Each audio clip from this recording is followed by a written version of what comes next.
నిర్గమాకాండం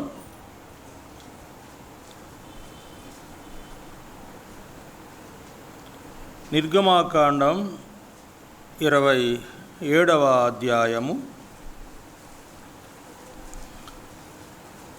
9వ వచనం నుండి చదువుకుందాం. నిర్గమాకాండం 27వ అధ్యాయం 9వ వచనం నుండి. మరియు నీవు మందిరమునకు ఆవరణము ఏర్పరచవలెను. కుడివైపున అనగా దక్షిణ దిక్కున ఆవరణముగా 100 మూరల పొడుగు గలదై పేనిన సన్ననార యవనికలు ఒక ప్రక్కకు ఉండవలెను. దాని 20 స్తంభములను వాటి 20 దిమ్మెలను ఇత్తడివి. ఆ స్తంభముల వంకులను వాటి పెండెబద్దలను వెండివి. అట్లే పొడుగులో ఉత్తర దిక్కున 100 మూరల పొడుగు గల యవనికలుండవలెను. దాని 20 స్తంభములను వాటి 20 దిమ్మెలను ఇత్తడివి. ఆ స్తంభముల వంకులను వాటి పెండెబద్దలను వెండివి. పడమటి దిక్కున ఆవరణపు వెడల్పు కొరకు 50 మూరల యవనికలుండవలెను. వాటి స్తంభములు 10, వాటి దిమ్మెలు 10.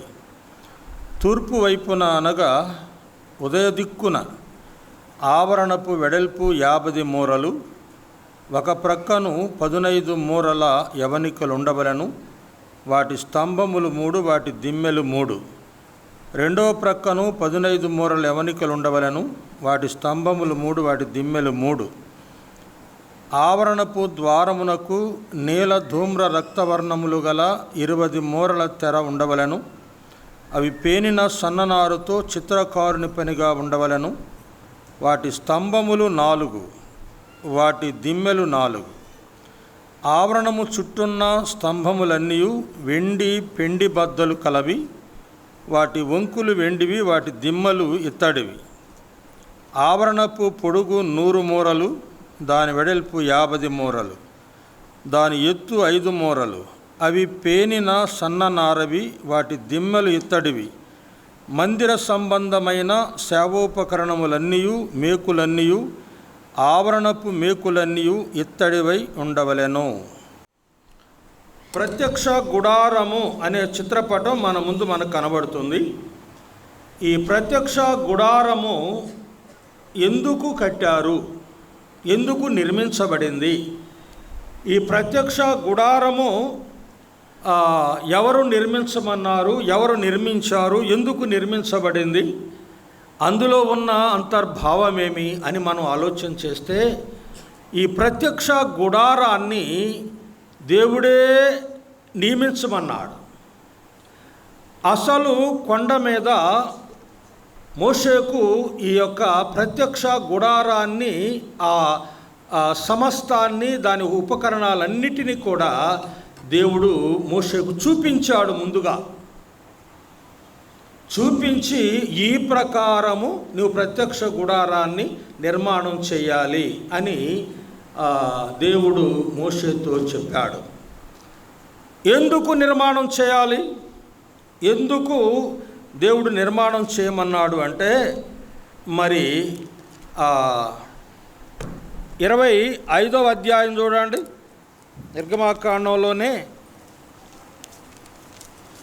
25వ అధ్యాయం 8వ వచనం చదవండి.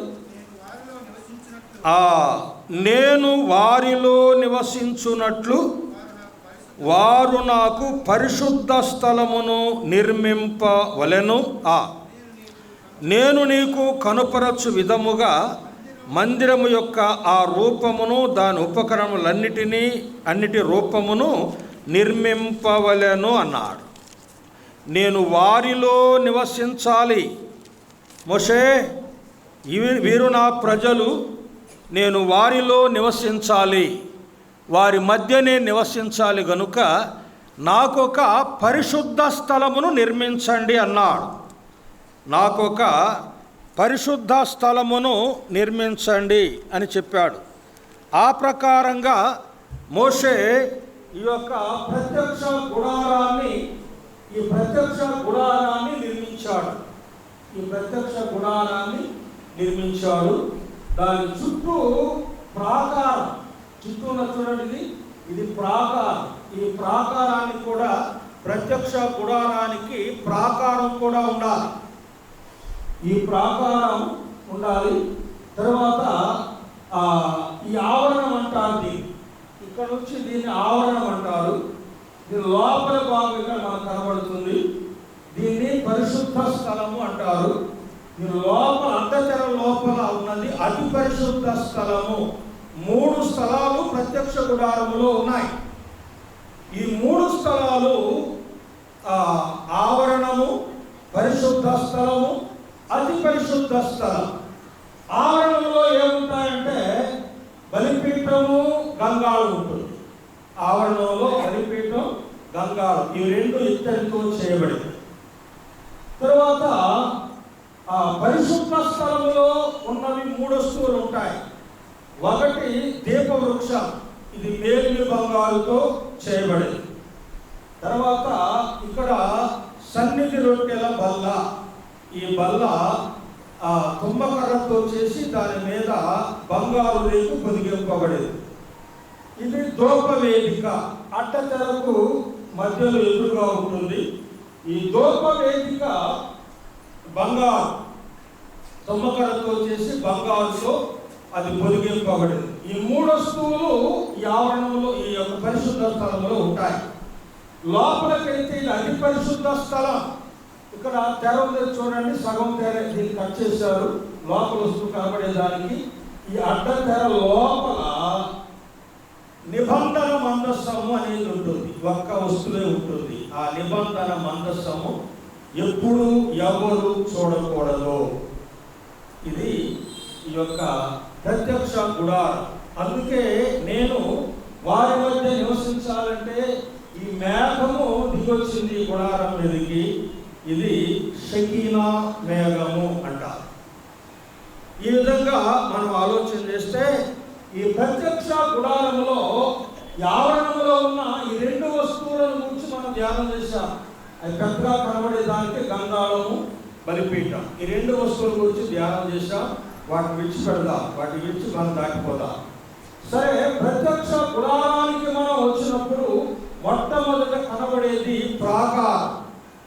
మొట్టమొదట మనకు కనబడుతుంది ఇది ప్రాకారము, చుట్టూ ప్రాకారం.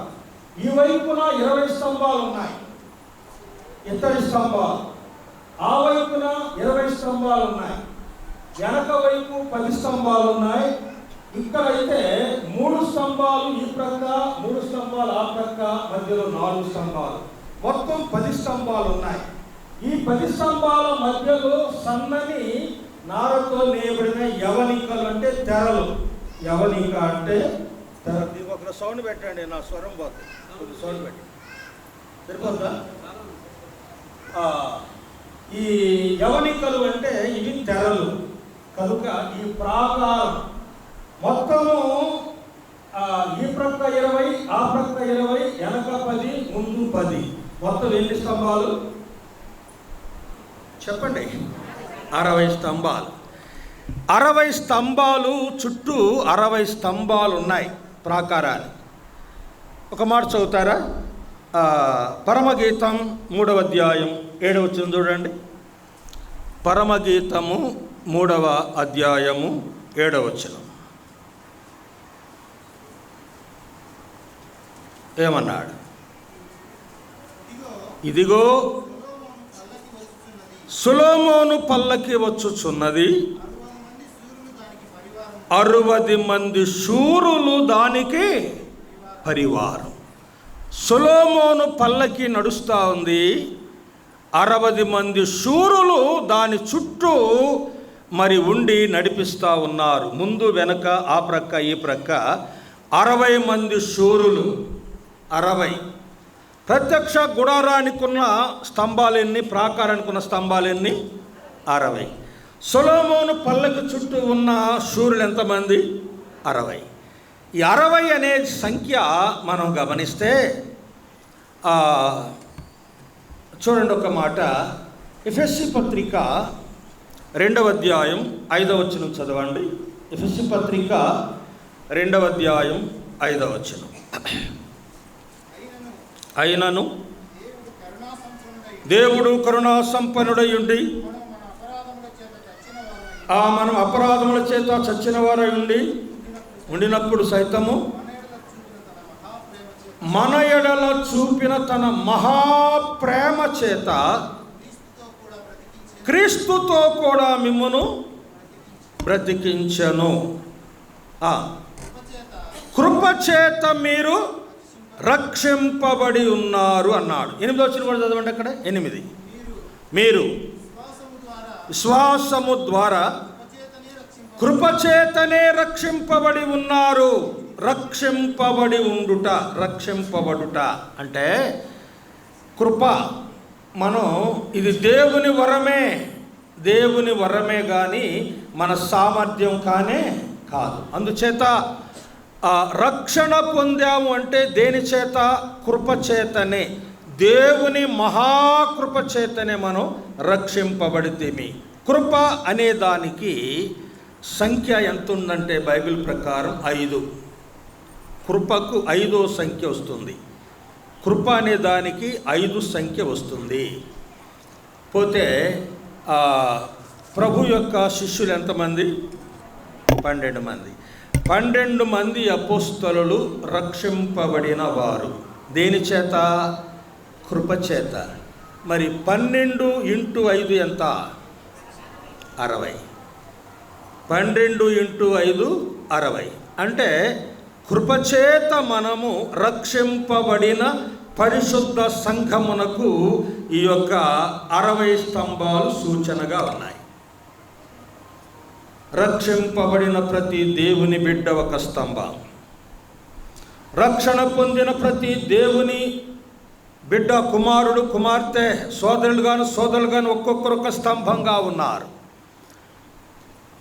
మా కుమారులైతే నగరునకు చెక్కబడిన స్తంభముల వలె ఉన్నారు, మా కుమార్తెలైతే మూల కంబముల వలె ఉన్నారు.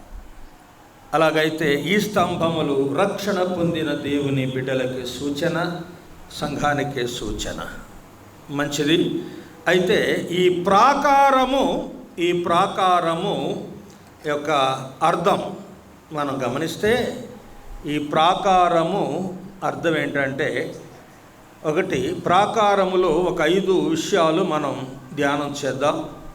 5 మాటలు మనం ధ్యానం చేసి సాగిపోదాం. చూడండి, ప్రాకారము మందిరానికి చుట్టూ ఉన్నది ప్రాకారం. మొట్టమొదట మనం ప్రత్యక్ష గుడారం దగ్గరికి వెళ్ళాలంటే ప్రాకారం కనపడుతుంది. ప్రాకారం దాటితేనే లోపలికి వెళ్ళగలం. ఈ ప్రాకారము దేనికి సూచన? యెషయా గ్రంథం 26వ అధ్యాయం 1వ వచనం. యెషయా గ్రంథం, ఆ దినమున యూదా దేశములో ఆ జనుడి కీర్తన పాడుదురు.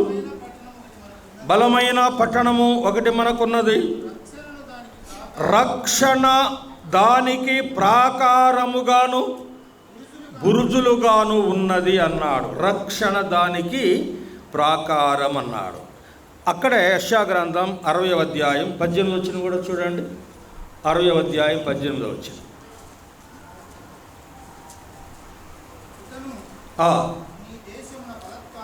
ఇకను ఈ దేశమున బలత్కారం అన్న మాట వినబడదు, నీ సరిహద్దులలో పాడు అన్న మాట కానీ నాశనమన్న మాట కానీ వినబడదు.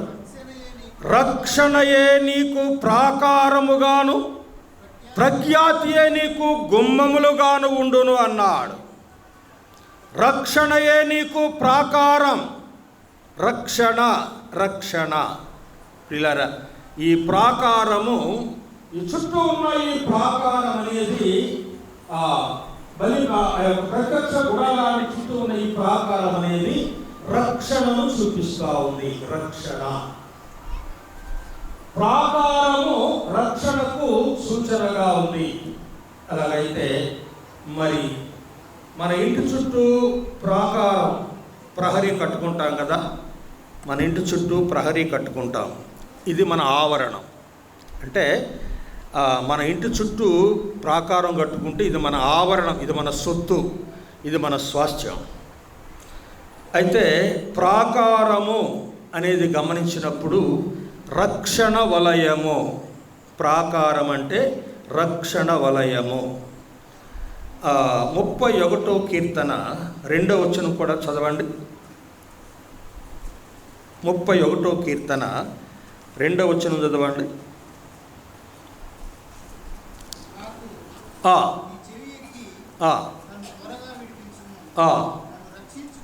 నన్ను రక్షించుటకు నాకు ఆశ్రయ శైలముగాను ప్రాకారము గల ఇల్లుగాను ఉండుము అన్నాడు. ప్రాకారము గల ఇల్లు, ప్రాకారము గల ఇల్లు అంటే ప్రాకారానికి, ఒక ఇంటికి ఒక ప్రాకారం ఉందంటే ఆ ప్రాకారము దానికి రక్షణ వలయం. ప్రాకారము ఇంటికి రక్షణ. ప్రాకారము గల ఇల్లు త్వరగా పాడు కాదు, దాని మీదకి దాడికి ఎవరు రారు. ఒకవేళ వచ్చిన ప్రాకారం అవతలే.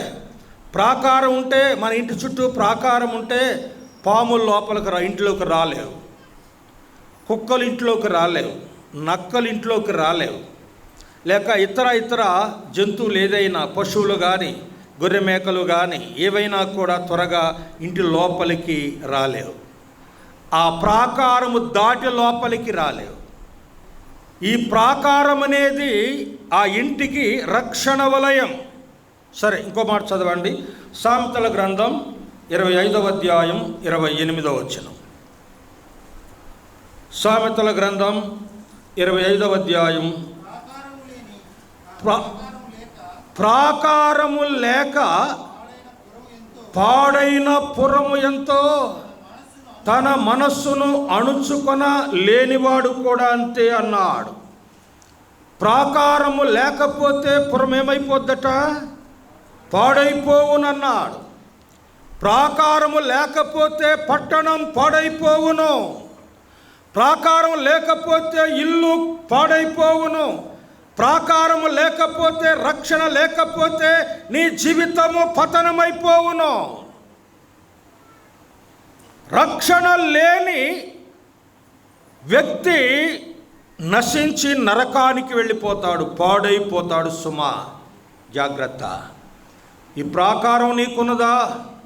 మనమే ఆయన ఇల్లు అని ఎబ్రీ పత్రిక 3వ అధ్యాయంలో మనం చదువుతాం కదా. మనమే ఆయన ఇల్లు, దేవుని ఆత్మ మనలో నివసించుచున్నాడు. మీ దేహములు దేవునికి ఆలయమై ఉన్నవని ఎరుగరా, దేవుని ఆత్మ మీలో నివసించున్నాడని మీరు ఎరుగరా అని పౌలు కొరింథీయులతో మాట తెలియచేస్తాడు. అలాగైతే దేవుని ఇల్లైన ఈ జీవితం, దేవుని ఇల్లైన ఈ దేహం పాడు కాకుండా ఉండాలంటే చుట్టే ఉండాలి ఏ ప్రాకారం? రక్షణనే ప్రాకారం ఉండాలి. ఉన్నదా నీకు? మీ ఇంటి చుట్టూ ప్రాకారం ఉందలే, సంతోషం. మీ ఆవరణం చుట్టూ ప్రాకారం కట్టుకున్నావులే, సంతోషం. నీ జీవితంలో రక్షణ, నీ జీవితమందు రక్షణనే ప్రాకారం ఉందా? ప్రాకారము లేకపోతే పురమేమైపోద్దట? పాడైపోవను. రక్షణ లేకపోతే ఎంత గొప్పవాడవైనా,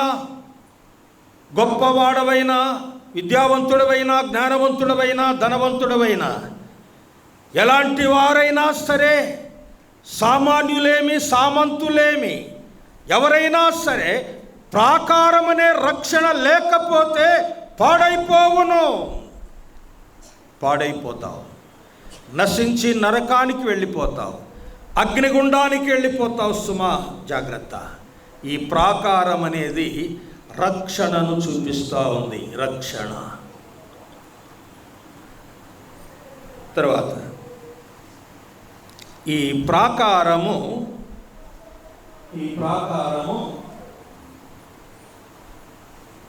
లోపల ఉన్న స్థలాన్ని, బయట ఉన్న స్థలాన్ని ప్రత్యేకపరిచింది. లోపల ఉన్న స్థలం వేరు, బయట ఉన్న స్థలం వేరు. లోపల ఉన్న స్థలాన్ని, బయట ఉన్న స్థలాన్ని ఈ ప్రాకారం ఏం చేసింది? ప్రత్యేక. అలాగైతే రక్షణ పొందిన సోదరుడా, రక్షణ పొందిన సోదరి, ప్రాకారం లోపల నీవు ఉన్నావు, రక్షణ వలయము లోపల నీవు ఉన్నావు. అయితే బయట ఉన్నది లోకం, లోపల ఉన్నది సంఘం. ప్రాకారం బయట ఉన్నది లోకం, లోపల ఉన్నది పరిశుద్ధ స్థలం సంఘం.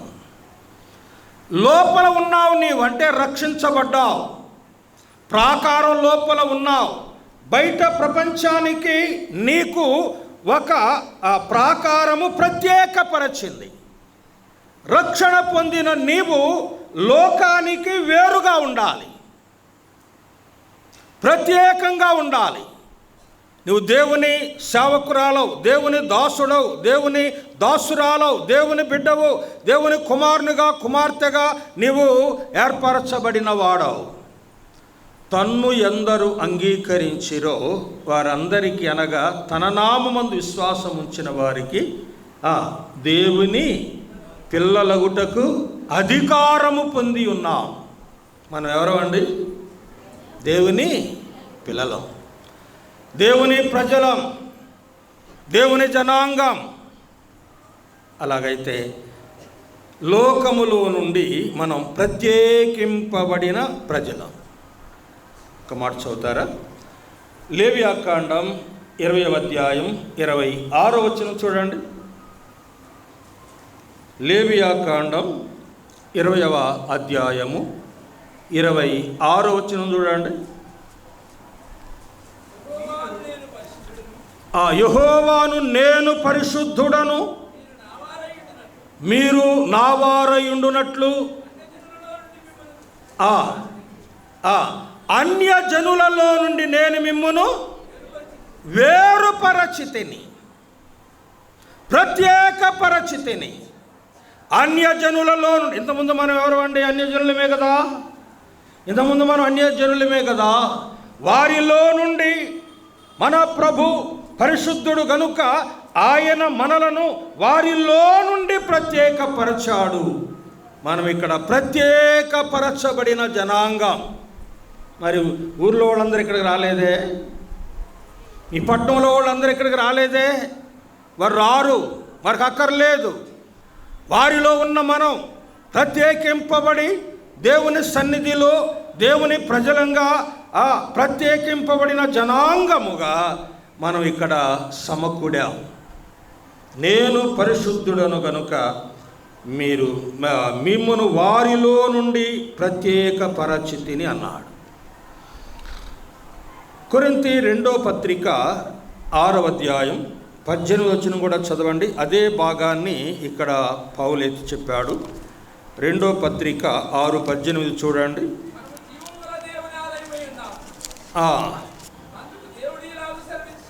ఇలాగూ సెలవిచ్చుచున్నాడు, నేను వారిలో నివసించి సంచరింతును, నేను వారి దేవుడనయుందును, వారు నా ప్రజలయుందురు. కావున మీరంటే ఎవరో? విమోచింపబడిన మీరు, రక్షణ పొందిన మీరు వారి మధ్య నుండి బయలువెడలి ప్రత్యేకముగా ఉండుడి.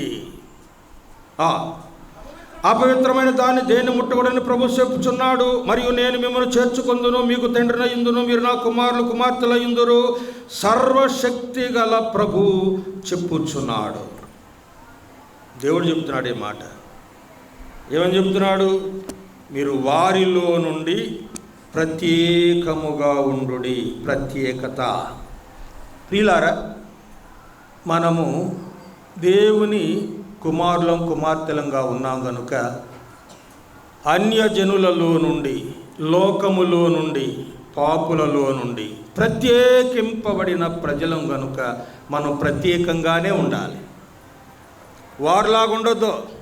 వారులాగుంటే కాదు, వారు వేరు, మనం వేరు. వారు వీరు ఒకటిగా ఉండకూడదు. సమానంగా ఉండకూడదు, ఏకంగా ఉండకూడదు, వారితో కలిసిన వారమై ఉండకూడదు. దానికి ఎస్తేరు గ్రంథంలో చక్కని మాట ఉంది చూడండి. ఎస్తేరు గ్రంథం 3వ అధ్యాయం 8వ వచనం చూడండి.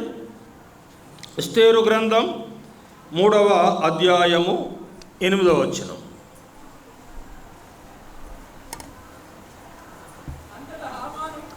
అంతటా హామాను అహష్వేరోషుతో చెప్పినదేమనగా, రాజా, నీ రాజ్య సంస్థానములలో అన్నిటి యందుండు జనులలో ఒక జాతి వారు చెదరి ఉన్నారు. వారి విధులు సకల జనుల విధులకు వేరుగా ఉన్నాయి. వారి విధులు వేరు, సకల జనుల విధులు వేరు. ఒక జాతి. రాజా, నీ 127 సంస్థానాలలో చూడండి, 127 దేశాలు అహష్వేరోషు పరిపాలనలో ఉన్నాయి. అహష్వేరోషు పరిపాలనలో 127 దేశాలు ఉన్నాయి. అందులో మన హిందూ దేశం కూడా ఉంది. ఆయన రాజ్య పరిపాలనలో హిందూ దేశం కూడా ఉంది. ఎస్తేరు పరిపాలించిన రాజ్యములో మన హిందూ దేశం కూడా పరిపాలింపబడింది. 127 దేశాలలో ఒక జాతి వారు చెదరి ఉన్నారు. వారి విధులు వేరు, సకల జనుల విధులు వేరు. వారి పాటలు వేరు, వీరి పాటలు వేరు. వారి ఆరాధన వేరు, వీరి ఆరాధన వేరు. వారి మందిరం వేరు, వీరి మందిరం వేరు. వారి ఆచారాలు వేరు, వీరి ఆచారాలు వేరు. వారి క్రమం, వీరి క్రమం వేరు వేరు అన్నాడు. వేరుగా ఉండాలి, ఏకంగా కాదు. మనము అన్యజనులతో కలిసి ఏకంగా నడిచే వారం కాదు. అంటే మరి మీరు నన్ను ప్రశ్న అడగవచ్చు, అయ్యా, జీవనోపాధి కోసం మేము వారితో కలిసి పని చేయాలి కదా, ఉద్యోగం చేయాలి వారితోనే, పొలం పని చేయాలి వారితోనే, వ్యవసాయం అయినా వ్యాపారమైనా ఏదైనా వారితో కలిసే చేయాలి. తప్పదో, ఈ లోకంలో ఉన్నాం కనుక. కలిసి ఉన్నంత మాత్రమున వారితో ఏకీభవించమని కాదు. కలిసి ఉండాలి, ఉద్యోగం చేయాలి, వ్యవసాయం చేయాలి, వ్యాపారం చేయాలి, జీవనోపాధి సంబంధమైన ప్రతి పనిలో వారితో కలిసి మనం పని చేయాలి. కానీ పొలం పోయినప్పుడు పాటలు పాడతారు, పాటలు పాడుకుంటారు కదా సోదరీలు. పాటలు పాడుకునేటప్పుడు వాళ్ళు ఏ పాటలు పాడతారు? అంతే కదా, వారు పాడే పాటలు వేరు. మరి మన పాటలు ఎట్లుండాలి? వాళ్ళు పాటలు పాడుతున్నారు కనుక వాళ్ళు 10 మంది, నేను ఒక్కదాన్నే కనుక వాళ్ళ పాట పాడతానని వాళ్ళ పాట పాడకూడదుగా. పాడకుండా మౌనంగా ఉన్నప్పుడే నీకు ప్రత్యేకత కనబడుతుంది. వారు ఏ క్రియలు జరిగిస్తారో అవి జరగకుండా ప్రత్యేకంగా ఉంటేనే మన పరిశుద్ధత అనేది కనబడుతుంది, ప్రత్యేకత. ఒక విషయం మీతో పంచుకోవాలి.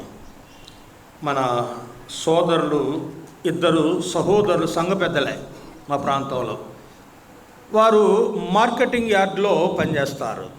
మార్కెటింగ్ యార్డ్లో వారు పనిచేస్తారు. పనిచేస్తే వారికి మార్కెటింగ్ యార్డ్ అంటే సహజంగా లంచాలు వస్తాయి కదా అండి. లంచాలు వస్తాయి వారికి.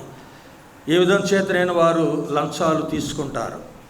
తీసుకున్నప్పుడు ఆ ఆఫీసులో ఉన్న వాళ్ళందరూ ఆ లంచాన్ని అందరూ పంచుకుంటారట. అందరూ పంచుకుంటారు. ఒక్కొక్కరు 1000 రూపాయలు వచ్చింది అనుకోండి, ఇదిగోనండి, ఏమండి, ఇదిగో మీ 1000 రూపాయలు, ఇదిగోనండి నీ 1000 రూపాయలు, ఇదిగో. వీళ్ళిద్దరూ కూడా ఆఫీసులో ఉంటారు. ఆ ఆఫీసులోనే ఈ 2 సహోదరులకు 1000 రూపాయలు వాళ్ళు కానీ 10,000 కానీ ఎంత ఇచ్చినా, బ్రదర్ అయ్యా ఈ డబ్బులు మాకొద్దు, మా జీతాలు మాకు చాలు, ఈ డబ్బులు మాకు అవసరం లేదు, మీరే తీసుకోండి అని ఆ డబ్బులు వాళ్ళకి రిటర్న్ ఇచ్చేస్తారు. మంచి సాక్ష్యం అది. అలాంటి సాక్ష్య జీవితం కలిగిన 2 సోదరులు మా ప్రాంతంలో సంఘంలో ఉన్నారు. వారి సాక్ష్యాలు చనిపోయిన తర్వాత కూడా వారి సాక్ష్యాలు అలాగే నిలిచి ఉన్నాయి. ఇద్దరు లేరు, ప్రభు దగ్గరికి వెళ్ళిపోయారు. అలాగైతే వారితో కలిసి ఉద్యోగం చేస్తున్నా కూడా వారు అవినీతి కార్యాల్లో వారికి పాలు పంపులు లేవు. అది ప్రత్యేకత అంటే. నువ్వు ఏ ఆఫీసులో పనిచేస్తావో, ఏ పొలంలో పనిచేస్తావో, ఏ మార్కెట్లో వ్యాపారం చేస్తావో నాకు తెలియదు, కానీ అన్యుల వలె వారి లంచగొండితనాలు కానీ మరి దుర్లాభాపేక్ష కానీ కలిగి ఉండకూడదు. వారితో మనం ఏకీభవించి ఉండకూడదు. అదే మన ప్రత్యేకత. వారి పాటలు వేరు, మన పాటలు వేరు. వారి ఆరాధన వేరు, మన ఆరాధన. వారి స్థలం వేరు, మన స్థలం వేరు. ప్రత్యేకింపబడ్డావు, దేవుని కొరకు నీవు ప్రత్యేకింపబడ్డావు. లేవియాకాండం 18వ అధ్యాయం మొదటి వచనం చూడండి. లేవియాకాండం 18వ అధ్యాయం మొదటి వచనం చూడండి. మరియు యెహోవా, నేను మీ దేవుడనైన యెహోవానని నీవు ఇశ్రాయేలుతో చెప్పుము. మీరు నివసించిన ఐగుప్తు దేశ ఆచారముల చొప్పున మీరు చెయ్యకూడదు. నేను మిమ్మును రప్పించుచున్న కనాను దేశ ఆచారముల చొప్పున మీరు చేయకూడదు. వారి కట్టడలను బట్టి నడవకూడదు. మీరు నా విధులు గైకొనాలి, నా కట్టడలను అనుసరించి నడుచుకోవాలి. ఐగుప్తు దేశం నుంచి మీరు వచ్చారు. ఐగుప్తు దేశ ఆచారాలు ఉన్నాయి, వాటి చొప్పున నడుచుకోవద్దు. కనాను దేశంలో మీరు ప్రవేశించబోతున్నారు, ఆ దేశ ఆచారాల చొప్పున మీరు నడుచుకోవద్దు. ఆ కట్టడను మీరు నడుచుకోవద్దు. నా ఆచారము, నా కట్టడ, నా విధులు వేరుగా ఉన్నాయి. ఆ విధుల చొప్పున మీరు నడుచుకోవాలని ఇశ్రాయేలుతో దేవుడు సెలవిచ్చాడు. మరి మనతో కూడా సెలవిచ్చాడు కదా, మనం వారి ఆచారముల చొప్పున నడిచే వారంగా ఉండకూడదు అని. పిల్లారా, ప్రత్యేకత అనేది ఇక్కడ మనం చూస్తూ ఉన్నాం. ఆ తర్వాత మూడవది, ఈ లోపల ఉన్న స్థలము పరిశుద్ధ స్థలం. ఇక్కడ చెప్పాడు కదా, ఇది ఆవరణము, ఇది పరిశుద్ధ స్థలము. లోపల ఉన్నది అతి పరిశుద్ధ స్థలం. పరిశుద్ధ స్థలం, ఈ స్థలమంతా కూడా పరిశుద్ధ స్థలము అని చెప్పాలి. 3 స్థలాలు ఉన్నాయి. ఇది ఆవరణం, ఇది పరిశుద్ధ స్థలం, అతి పరిశుద్ధ స్థలం. ఈ 3 స్థలాలు బట్టి సొలొమోను చక్కని సందేశం ఇచ్చాడు. అదేమంటే, ఆవరణము పరిశుద్ధ స్థలము, అతి పరిశుద్ధ స్థలం. ఆవరణాన్ని అనుసరించి ఆయన మరి సామెతల గ్రంథం రాశాడు. సొలొమోను రాసిన గ్రంథాలు 3: సామెతలు, ప్రసంగి, పరమగీతం. సామెతల గ్రంథము ఆవరణానికి పోలిక, ప్రసంగి గ్రంథము పరిశుద్ధ స్థలానికి సూచన, పరమగీతము అతి పరిశుద్ధ స్థలానికి సూచన. అలాగున సొలొమోను రాసిన 3 గ్రంథాలు 3 స్థలాలకు సంకేతంగా ఉన్నాయి. సరే, పరిశుద్ధ స్థలము, ఆవరణము, ఈ ప్రాకారము లోపల ఉన్న స్థలమంతా పరిశుద్ధ స్థలం. బయట ఉన్న స్థలమంతా అపవిత్రమైన స్థలం. లోపల పరిశుద్ధ స్థలం, బయట అపవిత్ర స్థలం. అలాగైతే మనం ఎవరు అండి? మనం ఎవరో పరిశుద్ధులం. మనం ఎవరు అండి? పరిశుద్ధులం. ఎలాగూ మనం పరిశుద్ధులము అని పిలువబడుతున్నామంటే, కొరింథీయులకు రాసిన మొదటి పత్రిక 6వ అధ్యాయం 11వ వచనం చదువుతారా? కొరింథీయులకు రాసిన మొదటి పత్రిక 6వ అధ్యాయం 11వ వచనం చదువుతారా? మీలో కొందరు అట్టివారై ఉన్నారు అంటే ఎట్టివారు? 9వ వచనం. అన్యాయస్తులు దేవుని రాజ్యమునకు వారసులు కానేరని మీరెరుగరా? జారులైనను, విగ్రహారాధికులైనను, విచారులైనను, పురుష సంయోగులైనను, దొంగలైన, లోభులైన, త్రాగుబోతులైన, జోదకులైన, దోచుకొని వారైన దేవుని రాజ్యమునకు వారసులు కానేరని మీరు ఎరుగరా? అయితే మీలో కొందరట్టి వారై ఉన్నారు. ప్రభుని ఎరగక మునుపు మనం దొంగలమే, పాపులమే, విగ్రహారాధికులమే, దోషులమే, దోచుకొని వారమే. ప్రభుని ఎరగక మునుపు అనేకమైన పాపాలలో మనం పాలిభాగస్థులమై ఉన్నాం. అయితే 11 చదవండి. ఉంటరి గాని ప్రభు అయిన యేసుక్రీస్తు నామమున మన దేవుని ఆత్మయందును మీరు కడుగబడి పరిశుద్ధపరచబడి నీతిమంతులుగా తీర్చబడితిరి అన్నాడు. పరిశుద్ధపరచబడి నీతిమంతులుగా మీరు తీర్చబడ్డారు, పరిశుద్ధులుగా చేయబడ్డాం. పాపులమైన మనము పరిశుద్ధులమయ్యాం. పరిశుద్ధ స్థలములో ఉన్నాం, దేవుని సన్నిధిలో ఉన్నాం, పరిశుద్ధ సంఘములో ఉన్నాం, జీవగల దేవుని సంఘములో ఉన్నాం. కనుక మనం పరిశుద్ధులం. ఎంత గొప్ప భాగ్యం అండి! మనం పరిశుద్ధులమా? దేవుడు మనల్ని పరిశుద్ధులుగా చేశాడా? మనం నీతిమంతులమా? దేవుడు మనల్ని నీతిమంతులుగా చేశాడా? ఎంత ధన్యత, ఎంత భాగ్యము మనం కలిగి ఉన్నాం ప్రియులారా. లోకములో ఉన్నవారికి లేదే ఆ భాగ్యం, పాపములో ఉన్నవారికి లేదే ఆ భాగ్యం, నాశనానికి వెళ్ళే త్రోవలో ఉన్నవారికి లేదు ఆ భాగ్యం. నీకు నాకు ప్రభు మనకిచ్చిన గొప్ప భాగ్యం. ఎంత ధన్యత అండి! ఓ ఇశ్రాయేలు, నీ భాగ్యం ఎంత గొప్పది! యెహోవా రక్షించిన నిన్ను పోలిన వాడు ఎవడు? ఎంత గొప్ప స్థానములో ప్రభు మనల్ని ఉంచాడు. పరిశుద్ధులు, పరిశుద్ధులు, పరిశుద్ధులు. ఈ సంగతి లోకానికి తెలియదు. మనం పరిశుద్ధులమని, మనం నీతిమంతులమని, విమోచింపబడిన వారమని, ప్రత్యేకింపబడిన వారమని, రక్షణ వలయములో ఉన్నవారమని, దేవుని కుమారులు కుమార్తెలుగా మనం ఏర్పరచబడిన వారమని లోకానికి ఈ సంగతి తెలియదు.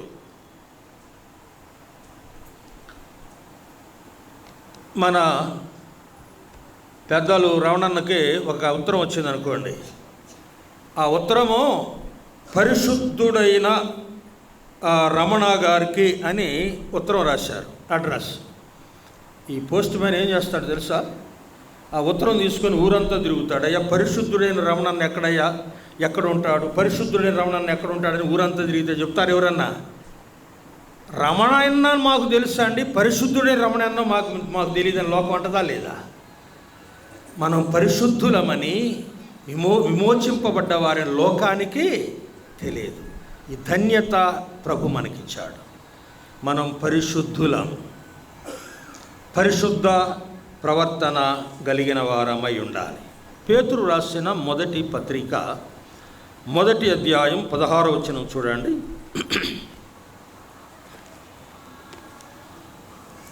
మొదటి పత్రిక 1వ అధ్యాయం 16వ వచనం. 14, 16 కలిసి ఉన్నాయి. నేను పరిశుద్ధుడనై ఉన్నాను గనుక మీరును పరిశుద్ధులై ఉండుడని వ్రాయబడి ఉన్నది. మీరు విధేయులకు పిల్లలై మీ పూర్వపు అజ్ఞాన దశలో మీకుండిన ఆశలను అనుసరించి ప్రవర్తింపక మిమ్మును పిలిచిన వాడు పరిశుద్ధుడై ఉన్న ప్రకారము మీరును సమస్త ప్రవర్తనలో పరిశుద్ధులయుండుడి. సమస్త ప్రవర్తనలో మీరు పరిశుద్ధులయుండుడి. నేను పరిశుద్ధుడను గనుక మీరు సమస్త ప్రవర్తనలో పరిశుద్ధులయుండుడి అన్నాడు. అంటే మీరు విధేయులకు పిల్లలు అన్నాడు. మనం ఎలా ఉండాలండి? విధేయులం, విధేయులం, దీనులం. ప్రభు ఏమన్నాడు? నా భారము సులువైనది, నా భారము తేలికైంది కనుక మీ మీద నా కాడి ఎత్తుకొని నా యొద్ద నేర్చుకొనుడి అన్నాడు. ఏమి నేర్చుకోవాలా? ఆయన కాడి ఎత్తుకొని ఆయన దగ్గర మనం ఏమి నేర్చుకోవాలా? ప్రభుని నమ్ముకొని రక్షణ పొందిన సంఘంలో బాప్తిసం పొంది సంఘంలో చేర్చబడగానే నాకు ఒక స్థానం కావాలి, నేను వాక్యాలు నేర్చుకో, పాటలు నేర్చుకో, వాక్యం నేర్చుకో. కానీ ఏమి నేర్చుకోవాలన్నాడంటే, నేను సాత్వికుడను దీన మనస్సు గలవాడను గనుక మీరు నా కాడి ఎత్తుకొని నా యొద్ద నేర్చుకోండి. ఏమి నేర్చుకోవాలి? మనం సాత్వికం నేర్చుకోవాలి, దీన మనస్సు నేర్చుకోవాలి. సాత్వికం మోషే మిక్కిలి ఎవరు చెప్పారండి?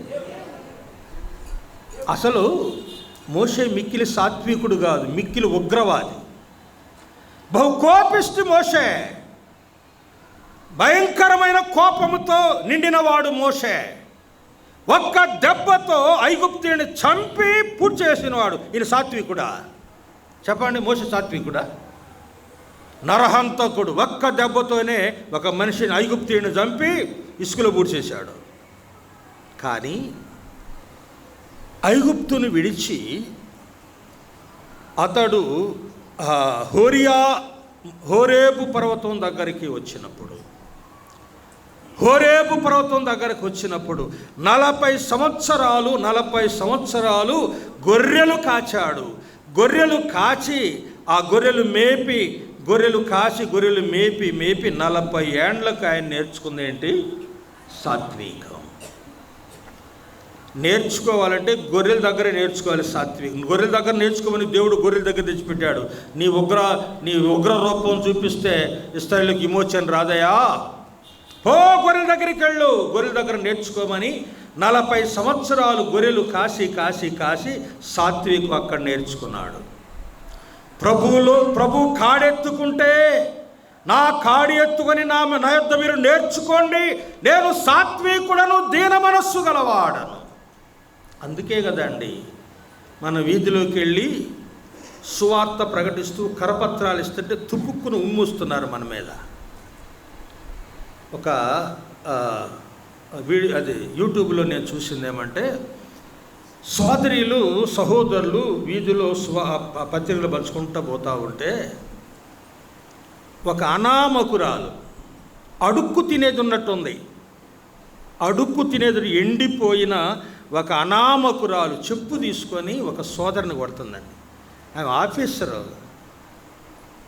ఆమె ఉద్యోగస్తురాలు, ఉన్నత స్థితిలో ఉంది. ఆమె కరపత్రాలు ఇస్తా పోతుంటే చెప్పు తీసుకొని బూతులాడుతూ చెప్పుతో కొడుతుంది. ఏమనలా, అలాగ తలంచుకొని కొడుతుంటే తలంచుకొని పోతుంది. సాత్వికం కదండి దేవుని పిల్లమైన మనలో సాత్వికం ఉంది కనుకనే. లేకుంటే ఒక దెబ్బకు చచ్చుద్ది కొడితే. మనం కొడితే ఆమె బతుకుద్దా? ఒక దెబ్బకు చచ్చుద్ది కింద పడి. కానీ మనలో ఎందుకు? ప్రభు ఏం చెప్పాడు? సాత్వికంగా ఉండండి, దీన మనస్సు కలిగి ఉండండి, విధేయత కలిగి ఉండండి, ఓర్చుకోండి అని చెప్పాడు. అందుకే కదా మనం ఓర్చుకుంటున్నాం. వారు ఎన్నన్నా, ఎన్ని తిట్టినా, ఎన్ని దూషించినా, ఎన్ని నిందలు మోపినా, ఎంత అవమానపరిచినా, ఎంత చేసినా మనం గొర్రెల వలె తలంచుకొని పోతున్నామంటే ప్రభు దగ్గర మనం నేర్చుకున్న సాత్వికం అది. విధేయత, దీనత్వం. ప్రభు చెప్పిన అమూల్యమైన సంగతి, మీరు పూర్వపు అజ్ఞాన దశలో మీకుండిన ఆశలను అనుసరింపవద్దు అన్నాడు. అజ్ఞాన దశలో మనకెన్నో ఆశలు ఉన్నాయి, వాటిని అనుసరించి మనం నడుచుకోవద్దు. మీరు దేవునికి విధేయులకు పిల్లలయుండుడి అని ఆయన సెలవిచ్చాడు. ఇక్కడ 2వ అధ్యాయం 9వ వచనం కూడా చూడండి. పేతురు పత్రికలోని మొదటి పత్రిక 2:9. అయితే మీరు చీకటిలో నుండి ఆశ్చర్యకరమైన తన వెలుగులోనికి పిలిచిన వాని గుణాతిశయములను ప్రచురము చేయు నిమిత్తము ఏర్పరచబడిన వంశమును, రాజులైన యాజక సమూహమును, పరిశుద్ధ జనమును దేవుని సొత్తైన ప్రజలునై ఉన్నామన్నాడు. పరిశుద్ధ జనం దేవుని సొత్తైన ప్రజలు కనుక ప్రియులారా, మనం పరిశుద్ధులముగా ఉండాలి. పరిశుద్ధతను పోగొట్టుకోవద్దు సుమా. మాటల్లో కూడా పరిశుద్ధత పోతుంది, క్రియల్లో పరిశుద్ధత పోతుంది. యోబును గురించి ఒక మాట వ్రాయబడింది ఏమంటే, అతడు నోటి మాటతోనైనను పాపము, అంటే నోటి మాటల్లో కూడా పాపం ఉందా? కంటి చూపులో పాపం ఉంది, నోటి మాటలో పాపం ఉంది, ప్రవర్తనలో పాపం ఉంది. మన జీవితంలో పాపము అంటకుండా బ్రతకాలి. అదే పరిశుద్ధ. నోటి మాట ద్వారా కానీ, కంటి చూపు ద్వారా కానీ, ప్రవర్తన ద్వారా కానీ, తలంపుల్లో కానీ, ఆలోచనలో కానీ ఎప్పుడు కూడా పాపమునకు చోటు ఇవ్వకుండా బ్రతకాలి. అదే పరిశుద్ధ ప్రవర్తన. పేతురు మొదటి పత్రిక 3వ అధ్యాయం 1వ వచనం చదవండి. స్త్రీలారా, మీ స్వపురుషులకు మీరు లోబడి ఉండుడి. ఇందువలన వారిలో ఎవరైనను వాక్యమునకు విధేయులైతే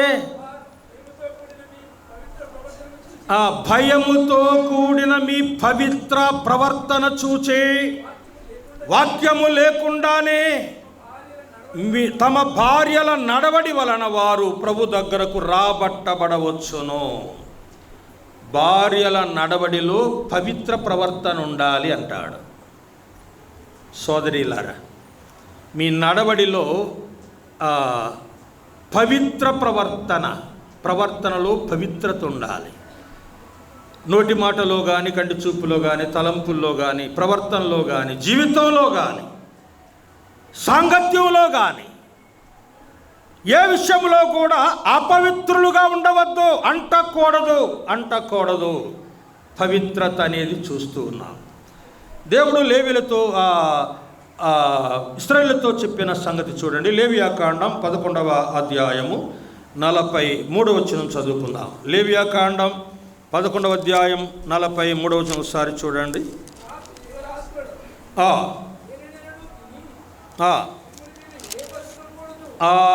ఇక్కడ ఆహార విషయాల్లో పవిత్రత అనేది చెప్తున్నాడా? వాటి వలన అపవిత్రతగా కలగజేసుకొనకూడదు. నేను మీ దేవుడిని యెహోవాను, నేను పరిశుద్ధుడు, మీరు పరిశుద్ధులున్నట్లు మిమ్మును మీరు పరిశుద్ధపరచుకొనవలెను.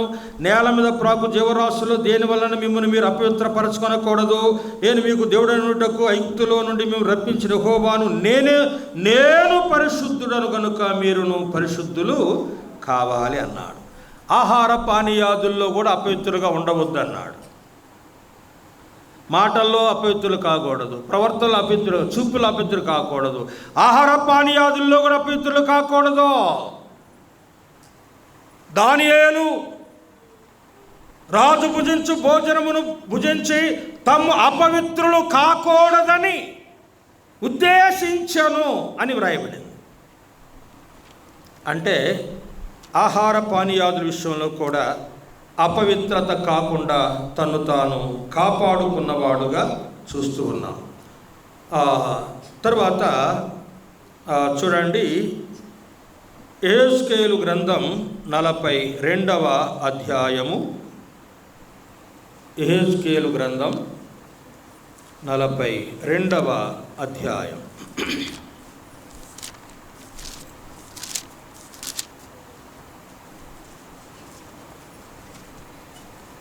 42వ అధ్యాయం 20వ వచనం చదువుతారా? 4 తట్లు అతడు కొలిచెను, ప్రతిష్ఠితమైన స్థలమును ప్రతిష్ఠితము కాని స్థలము నుండి ప్రత్యేకపరచుటకై దాని చుట్టూ నలుదిశల 500 బారుల చచ్చౌకపు గోడ కట్టబడి ఉండెను. ఇదే ప్రాకారం. ఈ ప్రాకారము గూర్చి యెహెజ్కేలుతో దేవుడు సెలవిస్తున్నాడు. ప్రతిష్ఠితమైన స్థలమును ప్రతిష్ఠితము కాని స్థలము నుండి ప్రత్యేకింపబడుట అన్నాడు. ప్రతిష్ఠితమైన స్థలం అంటే ఇప్పుడు మనకు అర్థమవుతుంది, ఈ లోపల ఉన్న ఈ స్థలం అంతా కూడా దేవుని కొరకు ప్రతిష్ఠింపబడిన స్థలం. ఈ లోపల ఉన్న ఈ స్థలం, ఆ మందిరం లోపల ఉన్న స్థలం అంతా కూడా దేవుని కొరకు ప్రతిష్ఠింపబడిన స్థలం. ఈ బయట ఉన్న స్థలం ప్రతిష్ఠితము కాని స్థలం. ప్రతిష్ఠితము కాని స్థలము నుండి ప్రతిష్ఠితమైన స్థలమును వేరుపరిచినదే ఈ ప్రాకారం. లోపల ఉన్న స్థలము ప్రతిష్ఠింపబడిన స్థలం. ప్రతిష్ఠిత అంటే ఏమంటే, ఉదాహరణకు మీకు అర్థం కావాలని, ఈ ఫుల్పిట్ ఉంది. ఈ ఫుల్పిటు మరి ఒక కార్పెంటర్ చేశాడు. కార్పెంటర్ తన ఇంటి దగ్గర మన చెక్కలు తీసుకెళ్ళిస్తే ఈ కార్పెంటరు ఈ ఫుల్పిట్ తయారు చేశాడు. తయారు చేసి తన ఇంటి దగ్గర అన్ని సిద్ధం చేసి మన కబురు పెట్టాడు. మనం వెళ్ళి ఆ కార్పెంటర్ దగ్గర నుండి ఈ ఫుల్పిట్ తీసుకొచ్చి ఈ స్థలములో పెట్టి ప్రార్థన చేశాం. దేవా, ఈ ఫుల్పిటు మీ సన్నిధికి తెచ్చాం.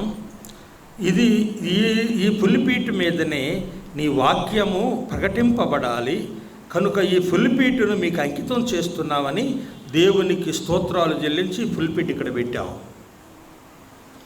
ఇక ఈ ఫుల్పిటు దేనికి అంకితమైంది?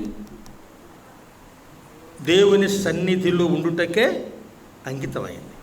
దీన్ని తీసుకెళ్ళి రాజకీయ నాయకుడు వచ్చాడు, అబ్బాయి ఈ ఫుల్పిట్ ఒకరు వేయండి, రాజకీయ నాయకుడు వచ్చాడు, ఆయన ప్రసంగం చేయాలా అని ఎవరైనా వచ్చి ఫుల్పిట్ అడిగితే ఇస్తామా అండి?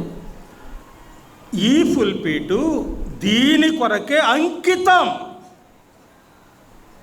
దేవుని సన్నిధిలో ఉండుటకే ఇది అంకితం. ప్రతిష్ఠింపబడిన వస్తువిది, ప్రతిష్ఠింపబడింది. ఇక దేనికి ఉపయోగించకూడదు. అలాగునే దేవుని మందిరం ప్రతిష్ఠ చేయబడింది. మందిరం ప్రతిష్ఠింపబడిన ఈ స్థలంలో, ఈ మందిరంలో దేవుని కార్యాలే జరగాలి. ఇది దేవుని మందిరమే కానీ వేరొకటి కాకూడదు.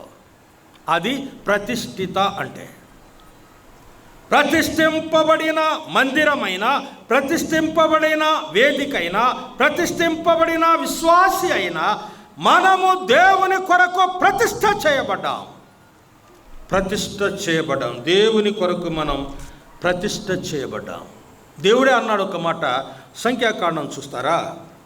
8వ అధ్యాయం 17వ వచనం.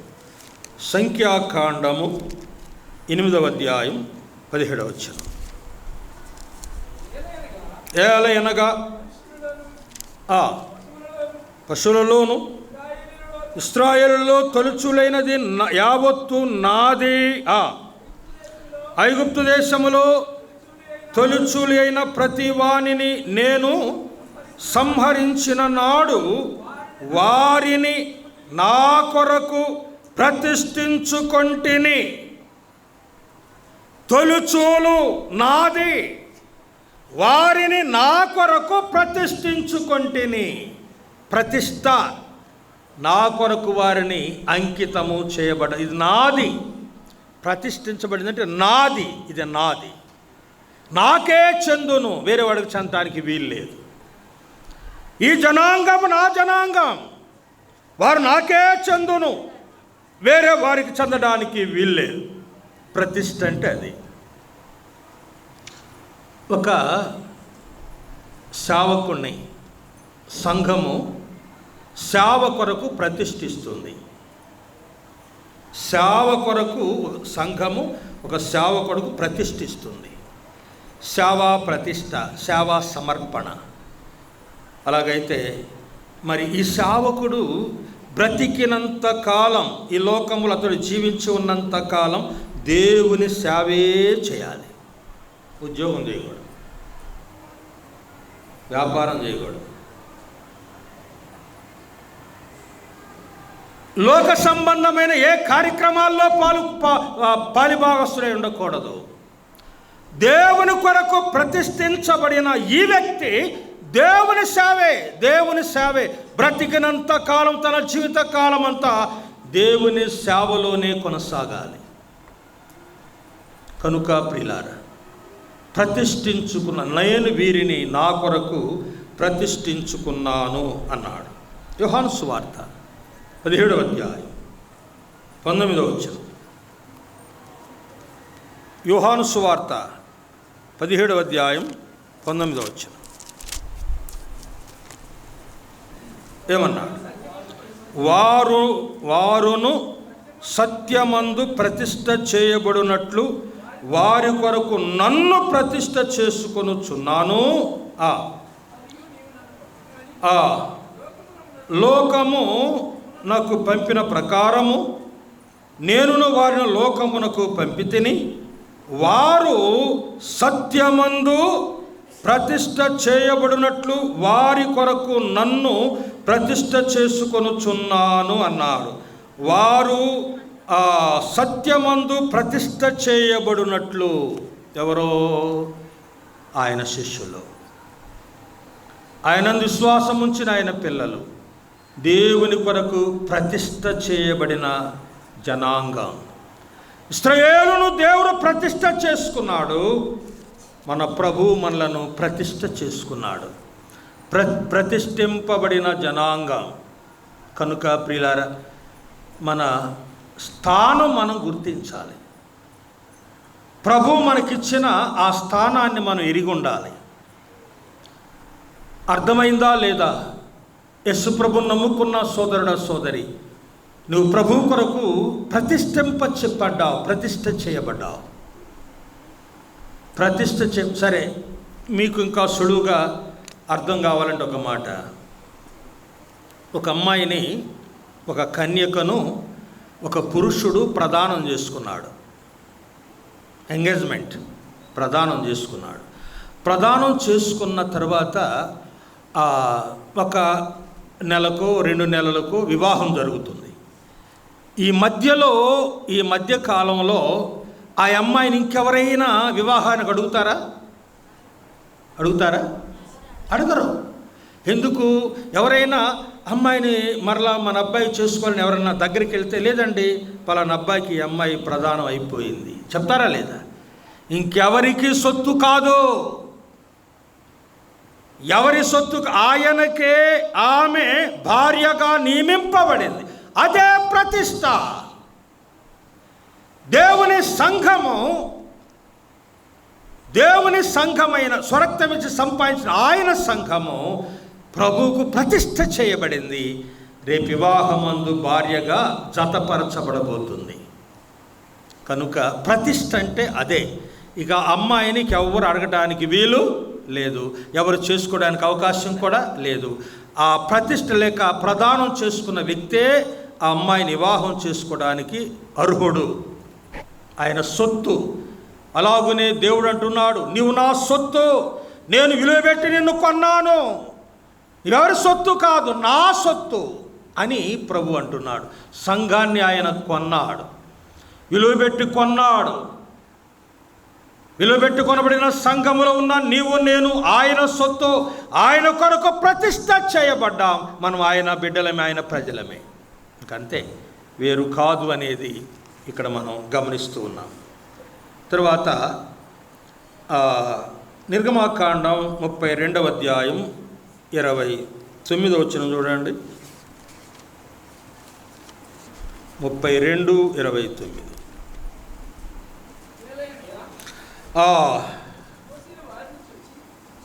32:29.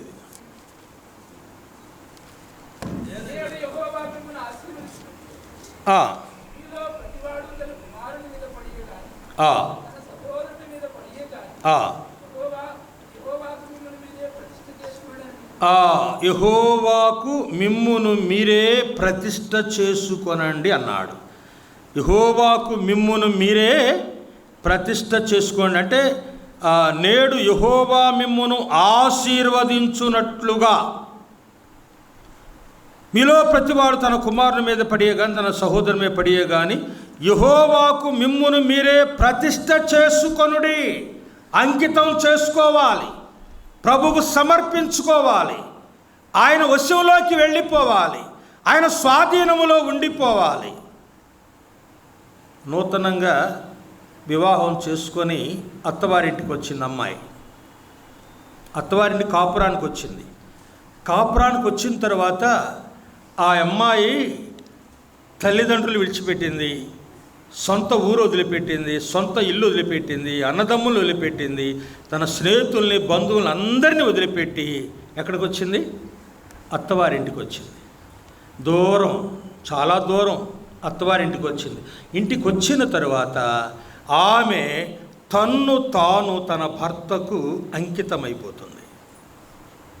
తన భర్త కొరకు తన్ను తాను సమర్పించుకుంటుంది. తన ఆపాదమస్తకం, తన యావత్తు కూడా తన భర్త స్వాధీనములోనికి ఆమె వెళ్ళిపోతుంది. అదే సమర్పణ, అదే అంకితం, అదే ప్రతిష్ఠిత. మన ప్రభు స్వాధీనంలోనికి మనం వెళ్ళిపోవాలి. ఆయన అనుసరణలోకి మనం వెళ్ళిపోవాలి. ఆత్మ వశములోనికి మనం వెళ్ళిపోవాలి. యెహెజ్కేలు చూడండి ఒక మాట. యెహెజ్కేలు గ్రంథంలో చాలా చక్కగా ఆ మాట వివరించాడు. చూడండి, యెహెజ్కేలు గ్రంథం 3వ అధ్యాయం. యెహెజ్కేలు గ్రంథం 3వ అధ్యాయం 24వ వచనం చూడండి. నేను నేలను సాగిలపడగా ఆత్మ నాలో ప్రవేశించి నన్ను చక్కగా నిలబెట్టిన తర్వాత యెహోవా నాతో మాట్లాడి ఇలా సెలవిచ్చినన్నాడు. ఆత్మ నాలో ప్రవేశించి నన్ను చక్కగా నిలబెట్టానన్నాడు. 12వ వచనం చూడండి. అంతలో ఆత్మ నన్ను ఎత్తుకొని పోగా అన్నాడు. 14వ వచనం చూడండి. ఆత్మ నన్ను ఎత్తి తోడుకొని పోగా అన్నాడు. ఆత్మ వశుడనై నేనున్నాను అన్నాడు. ఆత్మ నన్ను తోడుకొని పోయను అన్నాడు. ఆ పరిశుద్ధాత్మ నన్ను బలపరచను, నన్ను నిలువబెట్టాను. నేను ఆత్మవశుడనై ఉన్నాను. ఆ ఆత్మ నన్ను ఎత్తుకొని పోయాను. ఆత్మ ఇష్టం నన్ను ఎక్కడికి ఎత్తుకెళ్తాడో, ఎక్కడ దించుతాడో, ఎముకలు కలిగిన లోయలో దించుతాడో, మరి ఏ దేశంలో దించుతాడో, నన్ను ఎత్తుకొని పోయాను. ఆత్మవశుడైన యెహెజ్కేలు. అలాగైతే ప్రియులారా, మనం ప్రభు వశములో, పరిశుద్ధాత్మ వశములో ఉండవలసిన వారమై ఉన్నాం. ఆ తర్వాత 5వదిగా చూడండి, ఈ ప్రాకారం అనేది భద్రతను చూపిస్తూ ఉంది. చుట్టూ ఉన్న ఈ ప్రాకారం భద్రత అంటే ప్రత్యక్ష గుడారమునకు అది భద్రత కల్పించే ప్రాకారం. కాపుదల, భద్రత, కాపుదల. చూడండి ఒక మాట. యోధాపత్రిక 1వ వచనం, అధ్యాయం 1, యోధాపత్రిక 1వ వచనం ఏమన్నాడు?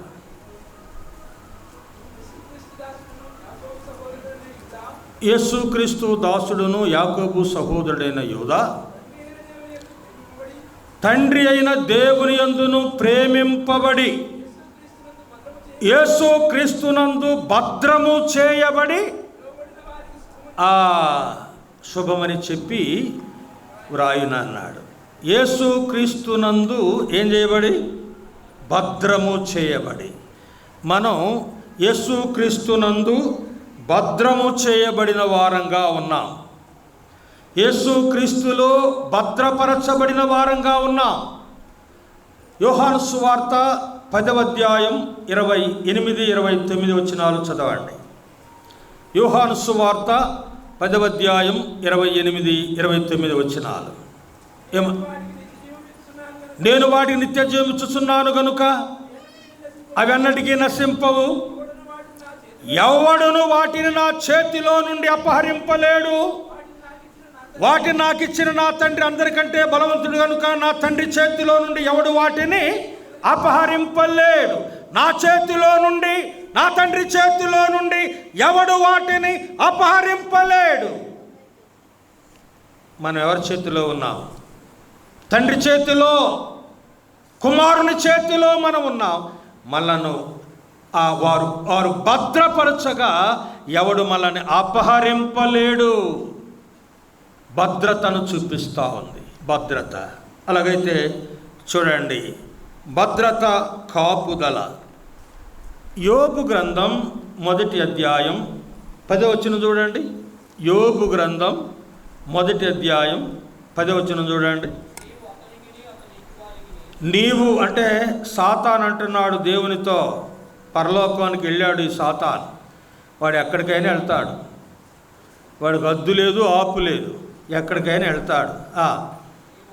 నీవు అతనికి, దేవుడు అన్నాడు, నా సేవకుడైన యోబు సంగతి నీవు తెలుసుకున్నావా అన్నాడు. నాకు తెలుసులేండి. నీవు అతనికి, అతని ఇంటి వారికి, అతను కలిగిన సమస్తమునకు చుట్టూ కంచె వేసితివి అన్నాడు. కనుకనే అతడు యందు భయభక్తులు కలిగి ఉన్నాడు అని సాతాను ఎద్దేవా చేస్తున్నాడు యోబు విషయమై. దేవుడు యోబుకు అతని కలిగిన సమస్తము చుట్టూ ప్రాకారముగా ఉన్నాడు. కంచె, ప్రాకారంగా ఉన్నాడు. యోబు భక్తుడు, యోబు దేవుని దాసుడు, దేవుని సేవకుడు, పరిశుద్ధ ప్రవర్తన గలవాడు, యథార్థ ప్రవర్తన గలవాడు, న్యాయ ప్రవర్తన గలవాడు, సత్య ప్రవర్తన గలవాడు, నోటి మాటతోనైనా పాపము చేయనివాడు, దేవునికి ఎంతో ప్రీతి పాత్రుడు. యోబు వంటి మనుషుడు భూమి మీద ఒక్కడు లేడు అని దేవుడే సెలవిచ్చాడు. అలాగైతే యోబుకు కలిగిన సమస్తము చుట్టూ దేవుడు ఏం వేశాడండి? కంచె వేసను, ప్రాకారం. కీర్తనల గ్రంథం 34వ కీర్తన 7వ వచనం. కీర్తనల గ్రంథం 34వ కీర్తన 7వ వచనం. యెహోవా యందు భయభక్తులు గల వారి చుట్టూ ఆయన దూత కావలి ఉండి వారిని రక్షించును. ఈ రక్షణ ఏం రక్షణ? పాపరక్షణ కాదు ఇది, ఆత్మరక్షణ కాదు ఇది, శరీర రక్షణ. యెహోవా యందు భయభక్తులు గల వారి చుట్టూ ఆయన దూత కావలి ఉండి వారిని రక్షించును. ఆత్మరక్షణ అయిపోయింది, కానీ శరీర రక్షణ దేవుని దూత కావలి ఉండును. మన చుట్టూ దేవుని దూతలు కావలి ఉన్నారు, మనకు తెలియదండి. మనం ఒంటరిగా ప్రయాణం చేస్తున్నాం, చీకట్లో, గడ అంధకార చీకట్లో ప్రయాణం చేస్తుంటే మనకు భయమా కాదా? భయమే. కానీ దేవుని దూతలు మన చుట్టూ ఉన్నారని మనకి తెలియదు. కనుక మనం తెలుసుకుంటే మనం ధైర్యంగా ఉంటాం. మనం తెలుసుకుంటే ధైర్యంగా ఉంటాం. నేను ఎంత దూరం వెళ్ళినా రాత్రికి ఇంటికి రావాలి. మీటింగ్ అయిపోయినాక భోజనం చేసుకొని విషయాలు మాట్లాడుకొని బయలుదేరేటప్పటికి 11, 12 అవుతుంది. ఇల్లు చేరేసరికి 12 దాటి 1 గంట కూడా అవుతుంది ఒక్కోసారి. వాళ్ళు అంటారు, అన్న ఈ జావున అంత దూరం ఎందుకన్నా? వద్దన్నా, పండుకొని ఉదయాన్నే పండింటే, లేదయ్యా నేను ఒక్కనే కాదు, ప్రభు నాతో కూడా ఉన్నాడు, కనుక నాకు అలాంటి భయం ఏమి లేదు. ప్రభు మనతో ఉంటే మనకు భయం ఎందుకని వారితో చెప్పి బయలుదేరి వచ్చేవాడిని. గత 30 ఏండ్ల నుండి నేను అలాగే ప్రయాణం చేస్తూనే ఉంటాను. రాత్రి ఎక్కడ పండుకోను ఇంచుమించుగా. అయితే దేవుడు మనకు తోడున్నాడు, మనతో ఉన్నాడు, మన చుట్టూ ఉన్నాడు. యోబు చుట్టూ ఉన్న దేవుడు, భక్తుల చుట్టూ ఉన్న దేవుడు, నీతో నాతో ఆయన ఉన్నాడు అనే ధైర్యంతో మనం ముందుకు సాగాలి. ప్రభు మనతో కూడా ఉన్నాడు అని ధైర్యంగా మనం ముందు సాగేవారంగా ఉండాలి. దూతల కంచె మన చుట్టూ ఉంది. కుమార్ చదవండి, 2వ రాజుల గ్రంథం 6వ అధ్యాయము 17వ వచనం చూడండి. 2వ రాజుల గ్రంథము 6వ అధ్యాయము 17వ వచనం చూడండి ఒకసారి. యెహోవా వీని కండ్లు తెరువమని ఎలీషా ప్రార్థన చేయగా యెహోవా పనివాని కండ్లను తెరవజేసెను. చూడండి, వాడు ఎలీషా చుట్టూన్న పర్వతము అగ్ని గుర్రముల చేత రథముల చేత నిండి ఉండుట చూచెను అన్నాడు. సిరియనులు దండెత్తి వచ్చి రాత్రికి రాత్రే ఎలీషా చుట్టూ, ఆయన పర్వతం చుట్టూ గుమికూడారు, చుట్టూ గట్టు కట్టారు. ఎందుకు? ఎలీషాను పట్టుకుపోవాలా, అవసరమైతే ఎలీషాను చంపేయాలా. ఎందుకు? సిరియా దేశంలో ఉన్న రహస్యాలన్నీ ఇశ్రాయేలీయులకు అందజేస్తున్నాడు ఎలీషా.